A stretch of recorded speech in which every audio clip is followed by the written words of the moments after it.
Hello everyone, welcome back to the channel future with tarot. ये reading होगी Leo के लिए और इसमें हम मई मंथ का जो सेकेंड वीक है मींस 9th ऑफ मई से लेकर 15th ऑफ मई तक का जो टाइम पीरियड है उसके रिगार्डिंग मैसेजेस देखेंगे। तो सबसे पहले जो कार्ड्स हैं आपके वो हैं S of swords and night of swords. तो ये दोनों कार्ड आपकी प्रेजेंट एनर्जी को शो करते हैं। ठीक है, सबसे इम्पोर्टेंट चीज आपका जो माइंड सेट है वो बहुत ज्यादा ग्रोथ पर्सपेक्टिव से सोचता है और आपके जो लाइफ की नेगेटिविटी है फिलहाल आप उसके बारे में नहीं सोच रहे हो। मीन्स जो प्रेजेंट एनर्जी है वो फोकस कर रही है पॉजिटिविटी पर, फॉरवर्ड मूवमेंट पर, ग्रोथ पर, सक्सेस पर और चीजों को इजीली अचीव करने पर। ये भी पॉसिबिलिटी है कि आपका जो माइंड है ना वो बहुत स्पीड से मूव कर रहा है और ये भी पॉसिबिलिटी है कि अपोजिट डायरेक्शन में मूव कर रहा हो, लेकिन उसकी वजह से आपकी लाइफ में ऐसा सच कोई प्रॉब्लम नहीं आएंगी क्योंकि आपने ऑलरेडी आर्मर पहना हुआ है। तो ये शो कर रहा है कि कहीं ना कहीं आप उस स्टेबल पोजीशन पर हो कि जहां पर आप जो भी चीज बोलोगे लोग उसका रिस्पेक्ट करेंगे, चाहे उनको पसंद आए या ना पसंद आए। और दूसरा, कोई अगर आपको हर्ट करने की कोशिश भी करता है तो आप उसको वहीं की वहीं स्टॉप कर दोगे क्योंकि दोनों ही कार्ड एस ऑफ सॉर्ड्स के हैं। तो जो कम्युनिकेशन पावर है आपकी स्टार्टिंग में ना वो बहुत ज्यादा ही अच्छी है। लोग इवन आपसे कम्युनिकेट करने में डरेंगे और जो लोग आपको सोचते हैं कि कभी कभी होता है ना कि ग्रुप में बैठकर हम किसी को नीचा दिखाना चाहते हैं तो वो बोल के दिखाते हैं। तो अगर ऐसा कोई करने की सोचेगा भी ना आप उसको उसी के टर्म्स में रिप्लाई दे दोगे। नेक्स्ट कार्ड है नाइट ऑफ वॉन्ड्स और एट ऑफ पेंटिकल्स। तो ये आपकी लाइफ का प्रॉब्लम एरिया शो कर रहा है। प्रॉब्लम एरिया क्या है कि बहुत ज्यादा फेक शो ऑफ है आपका। ठीक है, फाइनेंशियली जितना आप स्टेबल नहीं भी हो ना उससे ज्यादा शो करते हो कि आपके पास बहुत पैसा है, या फिर लिटरली जैसे नाइट ऑफ सॉर्ड्स की एनर्जी है ना कि सबको अपने नीचे दबा के रखना, वो ठीक है। मेंटल पावर से आप दबा सकते हो, लोगों को सप्रेस कर सकते हो, लेकिन अगर फाइनेंशियली इतने स्ट्रांग नहीं हो तो कोशिश करा करो उतना ज्यादा शो ऑफ मत करो। और दूसरा, शो ऑफ करने का रीजन ये भी हो सकता है कि आप कहीं ना कहीं ये फील होता है कि आप फाइनेंशियली स्टेबल नहीं हो, जितना आप काम कर रहे हो उसके अकॉर्डिंग आपको मनी नहीं मिलता और जो आपकी रिक्वायरमेंट्स हैं वो आप पूरी नहीं कर पाते। और इसका रीजन भी इसलिए है नाइट ऑफ वॉन्ड्स, जितना तेज आपका दिमाग चलता है उतनी तेज आप एक्शन लेते हो। मीन्स कोई ठहराव नहीं है आपकी लाइफ में, एक कोई थॉट आया आपके माइंड में और उस पर चल दिए, किसी से डिस्कस नहीं करना, किसी से कोई सलाह नहीं लेनी और जल्दी जल्दी बस वो चीज हो जाए और मैं जल्दी से अमीर बन जाऊं। ये जो माइंड सेट है ना, एक दिन में कोई अमीर नहीं बनता, थोड़ी ये प्रोसेस लगती है, आपका हार्डवर्क लगता है, पेशेंस लगता है और तभी ये चीजें फ्रूटफुल वे में चलती हैं। लेकिन ठीक है, आपकी एनर्जी क्या है कि फास्ट मूविंग होने के साथ साथ जो मेंटल एनर्जी है वो भी फास्ट मूविंग है, तो इसकी वजह से क्लैशेस होते हैं। तो थोड़ा सा इस एनर्जी को कंट्रोल करने की जरूरत है और जो ये शो ऑफ है उसको थोड़ा सा कम करो। भले ही आप मेहनत करते हो, अभी रिजल्ट्स नहीं आ रहे तो इसका मतलब ये नहीं कि फ्यूचर में नहीं आएंगे।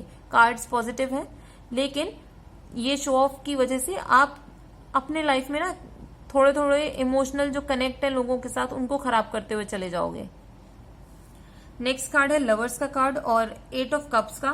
तो ये शो कर रहा है कि ये ऐसा एरिया आपकी लाइफ का जहां पर आपको काम करने की जरूरत है या फिर आपको क्या चीजें नहीं दिख रही हैं। सबसे पहली बात, जो ऑलरेडी कमिटेड रिलेशनशिप में हो उनका ये जो रिलेशन है वो बहुत ज्यादा अच्छा है और फ्यूचर में आप इनके साथ मैरिज भी कर सकते हो और ऑलरेडी मैरिड हो तो ये कनेक्शन और ज्यादा इम्प्रूव होगा। ठीक है, और ये आपको अभी समझ में नहीं आ रही है क्योंकि पास्ट के जो आपके इमोशनल डाउनफॉल हुआ है, क्योंकि एट ऑफ कप्स का कार्ड आया और वो दिखा रहा है कि आपको आगे बढ़ना है। आप अभी भी पास्ट की एनर्जी में अटके हुए हो, भले ही किसी के साथ अभी कमिटेड रिलेशनशिप में हो, उसके हिसाब से ही सारी चीजें चल रही हैं, but still back of the mind जो पास्ट के लोग हैं आपकी लाइफ में अगर अभी भी हैं, मैं ये नहीं बोलूंगी कि डेली बेसिस पे आप बात कर रहे हो, या तो उनकी कोई रेजिडुअल एनर्जी आपके पास है, मीन्स गिफ्ट्स एंड ऑल, या फिर कभी कभी महीने में एक बार कोई मैसेज एक्सचेंज करते हो, तो इससे बोला जा रहा है कि वहां से अब आपको आगे बढ़ना चाहिए। पास्ट की चीजें आपको पास्ट में छोड़कर मूव ऑन करना चाहिए। नेक्स्ट कार्ड है सेवन ऑफ पेंटिकल्स और 10 ऑफ वॉन्ड्स का कार्ड। तो ये आपका स्ट्रेंथ एरिया शो करता है। तो सबसे बड़ी स्ट्रेंथ आपकी हार्डवर्क है, ऑब्वियसली जब आपका माइंड इतना एक्टिव है तो उसकी वजह से जो भी आप काम करते हो ना, उसका मतलब ऐसे इंसानों अगर ये चीज पकड़ ली तो इसको खत्म करनी ही है, बीच में कोई चीज नहीं छोड़ोगे। आपकी ये बहुत ज्यादा अच्छी चीज है, लेकिन उसके साथ साथ जो रिस्पॉन्सिबिलिटीज भी आती हैं उसका बर्डन भी आप खुद अकेले ही कैरी करते हो। नेक्स्ट स्ट्रेंथ आपकी है कि जो भी आप काम कर रहे हो उसका जो भी आउटकम होता है वो आपके फेवर में जाता है। चाहे आप कितने भी स्ट्रेसफुल सिचुएशन से क्यों ना निकलो, बहुत मेहनत करनी पड़े, लेकिन एट द एंड जो आउटकम है वो आपके फेवर में रहता है। और फिर से वही बात, शो ऑफ बहुत ज्यादा करते हो, ये स्ट्रेंथ भी कह लीजिए, लेकिन कभी कभी प्रॉब्लम्स क्रिएट होती है। तो जो 8 ऑफ पेंटिकल्स है और 7 ऑफ पेंटिकल्स है, ये शो करता है आपके हार्डवर्क को और पॉजिटिव आउटकम को, लेकिन उसके साथ साथ मेहनत भी लगती है। और फिर जो अगर नेक्स्ट कार्ड देखते हैं, 4 ऑफ पेंटिकल्स और हाई प्रीस्टेस का कार्ड, तो ये दोनों कार्ड आपके आउटकम के कार्ड हैं। क्या शो कर रहा है कि जितना पैसा आया ठीक है, आपके अकॉर्डिंग आया, लेकिन उससे क्या है कि आपको ऐसा फील होगा कि ये पैसा अब मैं किसी को देने वाला नहीं हूं, इसको पकड़ के बैठ गए हो। मीन्स अगर आपसे किसी ने कहा है कि अपने पैसे को सेव करो, तो अब आप उस हद तक सेव कर रहे हो कि जहां अपनी प्रोग्रेस के लिए या फिर कोई चीज अगर पढ़नी है, उसके काम से रिलेटेड कुछ सीखना है, तो उसमें भी इन्वेस्ट नहीं कर रहे हो। सारा का सारा पैसा आप ये कर रहे हो कि उसे सिर्फ अपने बैंक अकाउंट में रखे हुए हो, और ये आपका जो है ना मेंटल ब्लॉकेज क्रिएट कर रहा है। तो ये मेंटल ब्लॉकेज भी क्लियर होएगा, क्योंकि ये हाई प्रीस्टेस की एनर्जी आई है। तो ये शो कर रहा है कि हायर एजुकेशन या फिर वोकेशनल ट्रेनिंग के लिए आपको जाना चाहिए। अब वो अपने माइंडसेट को चेंज करने की ट्रेनिंग हो, या फिर अपने फाइनेंसेस को इंक्रीज करने की ट्रेनिंग हो, या फिर अपने स्किल सेट को इम्प्रूव करने की ट्रेनिंग हो, तो उसके रिगार्डिंग आपको एटलीस्ट इन चीजों पर अगर पैसा खर्च होता है तो उन पर करिए। और दूसरी चीज ये भी है कि आप अपनी एनर्जी को बैलेंस कर पाओगे, क्योंकि हाई प्रीस्टेस का कार्ड है, तो यहाँ पर रिक्वायरमेंट है कि आपका जो इम्बैलेंस एनर्जी है ना, उसको कंट्रोल करो। तभी ये पीछे हाई प्रीस्टेस के अनार के जो फ्रूट्स है ना, ये शो हो रहे हैं, तो आपकी लाइफ में भी वो फ्रूटफुल रिजल्ट्स मिलेंगे। बहुत अच्छी पॉसिबिलिटी है। थोड़ा सा माइंडसेट चेंज करने की जरूरत है, अपनी एनर्जी को बैलेंस करो, जहां जहां रिक्वायरमेंट है कुछ भी नया सीखने की वो करो, और किसी से हेल्प अगर आपको चाहिए तो उसके लिए भी आपको खुद से अप्रोच करना होगा।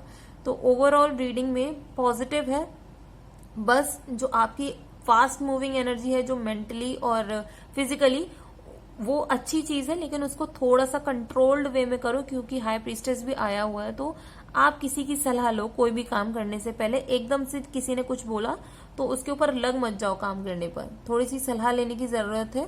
तो आपकी लाइफ में जो छोटी छोटी प्रॉब्लम्स है आप उन्हें भी रिमूव कर पाओगे। तो ये रीडिंग अगर आपके साथ रेजोनेट की हो तो do like, share, comment and subscribe to my channel future with tarot.